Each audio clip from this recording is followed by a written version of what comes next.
How we doing, folks? Your host Moose here on the Pitt Panthers Football Network as we welcome you to our Around the NCAA recap of Week 1 and preview show here in Season 3 as we're going to preview your Pitt Panthers taking on the UMass Minutemen. Now, this will be a little bit shorter episode than our previews normally will be. Number one, because Pitt's never played UMass, so we don't have any previous matchups or anything to get into.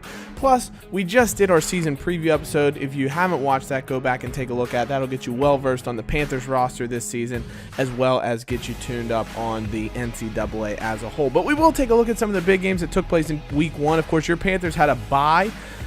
Pretty solid week for the ACC. The only team to lose was Virginia.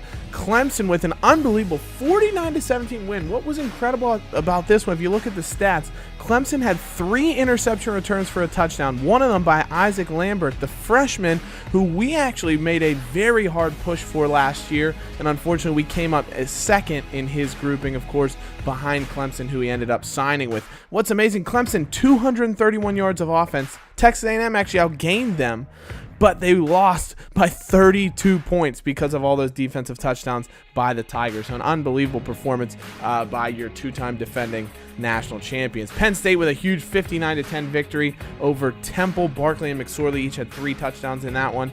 BYU wins, Oklahoma State wins, LSU wins. A lot of big wins for the ranked teams. The huge matchup of the week, Notre Dame hosting Texas. Notre Dame wins 38-27. Deshaun Kaiser leads away with a 3-touchdown, 300-yard performance in that one. Stanford just escapes Northwestern. Clemson, of course, with their win. Miami over Toledo. Arkansas just escapes Texas Tech in the Texas Classic. Florida State nearly loses to Texas State in overtime. And Wisconsin, we talked about this one in the NCAA preview, how many tough non-conference games there were. And that's one right there in the Cowboys Classic at Jerry World in Dallas, Texas. The Wisconsin Badgers knock off Alabama 24-17. Your players of the week last week, Julian Love in the victory over Texas, 9 tackles, forced a fumble, and had a pick. And Daryl Colbert Jr. had 8 total touchdowns for SMU in a 55-48 victory over Baylor, accounted for everything for them. Elijah Robinson, incredibly, he didn't win NCAA Player of the Week because of that performance by the SMU QB. Elijah Robinson had 19 catches for 302 yards and 3 touchdowns in a victory over Army. What a performance for the senior BC receiver. And then Ronald Jefferson, the redshirt freshman, with 2 picks in a victory over South Alabama for ACC Player of the Week.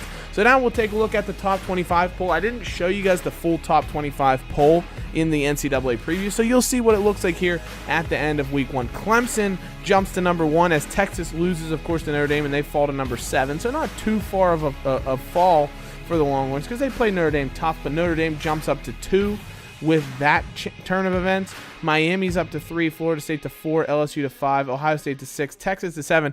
Bama, with their loss, is going to drop from the number 3 position all the way down to 13 with the loss to Wisconsin. Wisconsin will get into the polls now at 24, and they could make some noise this season as they're a very solid team. You can see how things have shaked out so far this season polls-wise. We're not receiving votes anymore.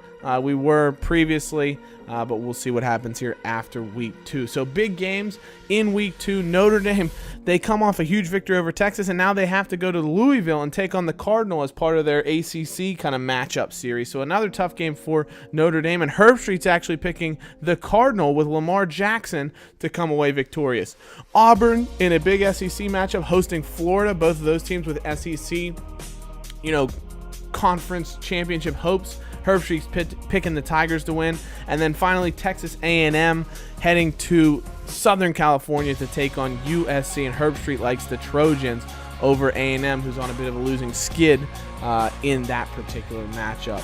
After A&M got obliterated by Clemson, Herbstreit likes the Trojans to win there. Now, your Pitt Panthers hosting the University of Massachusetts Minutemen. The two teams have never faced off. This will be the first matchup ever between those two programs.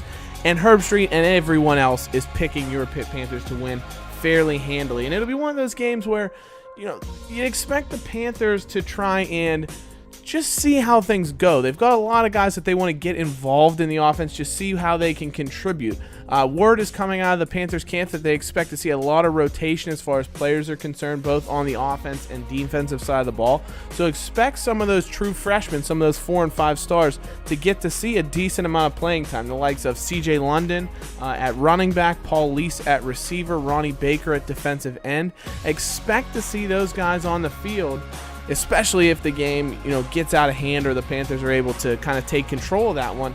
Those players should get a decent chunk of playing time so that the Panthers can kind of gauge what they have depth-wise and who they'll be able to use and rely on later in the season. But you'd expect the Panthers to get a lot of players a lot of playing time, especially against a UMass team that their defense not great offensively. Ford is a solid quarterback. He's probably a better runner than a passer, but he's okay. Marquise Young, decent halfback, good solid player. So a little bit of talent in the backfield for UMass. Not anybody in particular that really stands out, especially receivers wise. They don't have anybody that really would scare the Panthers. Defensively, they do have one safety, Singh, that's a good player, very good player. He's a guy that you'll have to watch out for moving the ball. But otherwise, I think the Panthers, they know what they're facing in UMass, and they just want to come out, play a solid game, take care of the ball, no turnovers, try and put it away early if they can so that they can, just keep everybody healthy and focus on the Penn State game. The big thing for your Pitt Panthers is they're not going to want to look past this matchup. That's the thing that will always get teams in trouble, is looking past their opponent, and the Panthers will want to make sure that they do not do that this week. So let us know in the comments who you think is going to win. Of course, hopefully your Pitt Panthers. What will the score be? And we'll see you guys when your Pitt Panthers take on UMass here on the Pitt Panthers Football Network. And as always, hail to Pitt. Take care. We'll see you soon. Bye-bye.